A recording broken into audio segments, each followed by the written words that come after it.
Dr. Steve, how can a hypnotist use the movie theater technique to help a client? Well, the movie theater technique is very powerful in getting someone to not be scared or fearful of something. It's also helpful to get someone to be more outgoing and to engage more with their environment. So the way the movie theater technique works is you imagine watching yourself on screen in a movie. So you're sitting in the movie theater watching yourself on screen. So it takes a bit of imagination. You have to imagine that you can be in two places at once. In your imagination you can. But it gets more interesting. You're in three places at once because you're also running the projector from the projector booth. That's important because at any time you can stop the movie. So if at any time it gets too uncomfortable or you feel that it's just going too far, you're just not really feeling comfortable with the progression of it, you can stop the movie. So you're in three places at once. You're watching the movie. I prefer to have them in the front row watching the movie so they're not hiding in the back. You're also running the projector so you can stop it at any time, and you're the star of the movie. So let's take, for example, someone who's afraid of flying. They're watching a movie in the movie theater being shown by them, starring them. So they are in the movie theater watching that movie. They see themselves get on the plane. They see themselves relaxed on the plane. They see the plane fly to its destination, land safely, and they see themselves get off the plane being happy the whole time and having a wonderful time.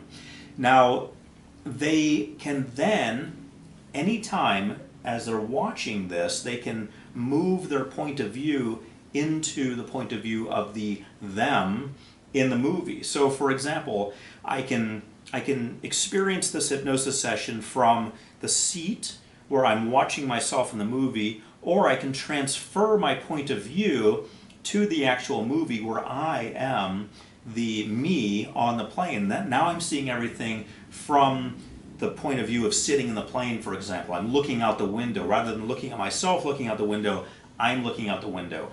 But at any time I feel nervous about that, I can move back to sitting in the chair. Now I'm observing. If I get even more nervous about it, I can move all the way back to the projection booth, or I can stop the movie. So I have those options, but the idea is to get the client as quickly as possible to the point at which they're comfortable being in the movie the whole time, because this movie is their life and we want them to get over it. We want them to be comfortable with it, whatever it is. And so when you desensitize someone like this, you want them to be involved in it. Now, the former way to do this was very labor intensive. You know, if you want someone to overcome fear of flying, then the psychologist you work with may have you watch movies with people flying.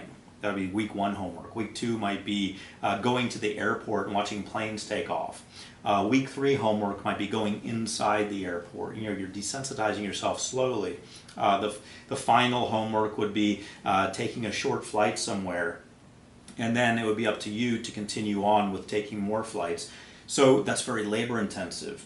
We know in hypnotherapy we don't have to actually do that. We get value from going through the experience because we react physiologically as if we were there. So I can have someone react just as strongly to the actual event as if they're in it without even being in it. I can also have them get as relaxed and comfortable with flying without actually flying.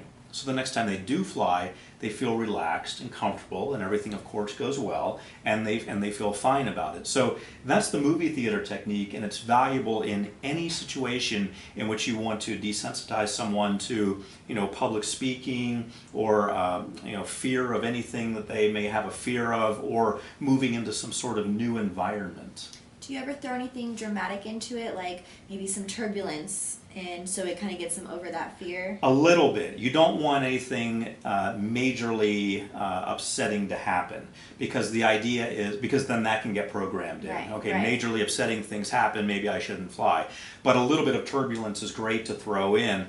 You may not do that in the first session, and if you do, if you're just making a recording for someone, you wouldn't do it early on, you would wait for later. And you would preface it, you would say, every now and then there's some bumpy air, as the pilots like to call it, and the plane will bounce a little bit in a controlled way. It's designed to handle that. Okay, here it comes. It feels like just a gentle rocking, and it feels so comfortable when that happens.